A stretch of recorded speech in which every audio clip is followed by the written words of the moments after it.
Uy, kumusta? Naisip nyo na ba kung bakit may kain, tapos may kumain, at may kakain pa? Parang ang gulo, no? Well, yan mismo ang aalamin natin ngayon. Tara, usisain natin yung aspekto ng pandiwa, isang napaka-importanting parte ng ating wika na magpapaliwanag sa lahat. So, heto yung magiging plano natin. Mabilis lang to. Titingnan muna natin yung kilos at panahon, tapos dadaan tayo sa nakaraan, kasalukuyan at hinaharap. Sa huli, pagsasama-samahin natin lahat para makita nyo kung gaano kadali yung pattern. Game? Simulan na natin! Okay, unahin na natin tong kilos at panahon. Dito muna tayo sa pinaka-foundation, no? Kasi bago natin maintindihan yung mga aspekto, kailangan muna nating makuha tong dalawang to. Sila yung pinaka-ingredients, kumbaga. So, paano nga ba nangyayari na sa iisang salita lang, kaya na nating sabihin kung ang isang bagay ay nangyari na noon, nangyayari ngayon, o mangyayari pa lang bukas? Yan yung tanong na sasagutin natin.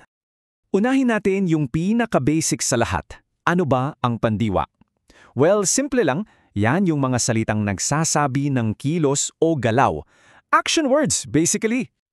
At dito na ngayon papasok yung bida ng usapan natin, ang aspekto. Ito yung parang superpower ng pandiwa para sabihin sa atin kung kailan ba nangyari yung isang bagay. Tapas na ba? Nangyayari pa ba? O mangyayari pa lang? Diyan umiikot yung buong kwento. Okay, so unang aspekto, ang nakaraan o yung technical term na aspektong naganap. Dito nating pag-uusapan kung paano ba natin sinasabi na, hey, tapos na yung action. So, yung aspektong naganap, simple lang yung rule niya. Ibig sabihin nito, yung kilos ay nagsimula na at natapos na. Keyword, tapos na. Wala nang kasunod, wala nang bitin. 100% done deal. Ito, perfect example. Nag-aral ako noong pandemya. O, di ba? Yung salitang nag-aral, malinaw na malinaw. Nagsimula yung pag-aaral at natapos din yun. Tapos na yung kwento. Alright, so galing tayo sa mga bagay na tapos na. Ngayon, punta naman tayo sa mga bagay na nangyayari right now.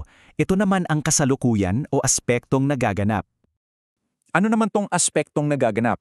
Dito, yung kilos nasimulan na. Pero, at ito yung importante, hindi pa siya tapos.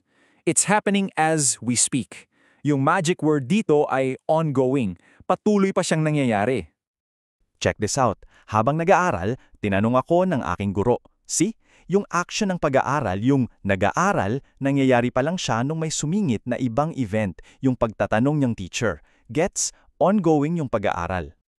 Okay, we've covered the past and the present. Yung huling piraso na lang ng puzzle natin, paano naman yung mga bagay na hindi pa man lang natin sinisimulan? Ito na yung hinaharap. And for that, meron tayong aspektong magaganap. Pag ito yung ginamit mo, ibig sabihin yung kilos, well, hindi pa talaga siya nangyayari. Mangyayari pa lang in the future. It's all about intention, yung mga balak pa lang gawin. For example, sa susunod na linggo, papasok na ako sa paaralan. Clear, di ba? Yung papasok, hindi pa nangyayari. Plano pa lang yan para next week. Ganun lang siya. Okay, so nakuha na natin yung tatlo. Past, present, future. Ngayon, para mas malinaw, pagtabi-tabihin natin sila. Dito nyo talaga makikita yung ganda ng pattern. Tingnan nyo tong table na to. Dito talaga makikita yung sistema eh. Halimbawa, yung salitang ugat na kain. Sa past, kumain. Sa present, kumakain. Sa future, kakain. O di kaya yung sulat. Naging nagsulat, nagsusulat, magsusulat. May pattern, di ba? Hindi siya random. Ang galing, no?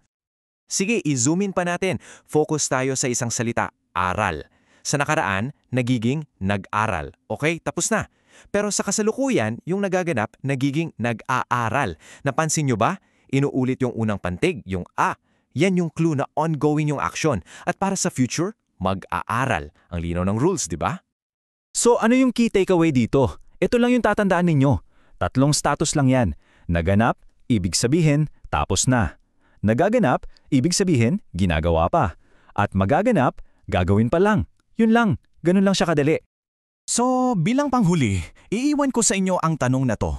Ngayong alam nyo na yung tatlong aspekto, anong kilos ang gagawin ninyo?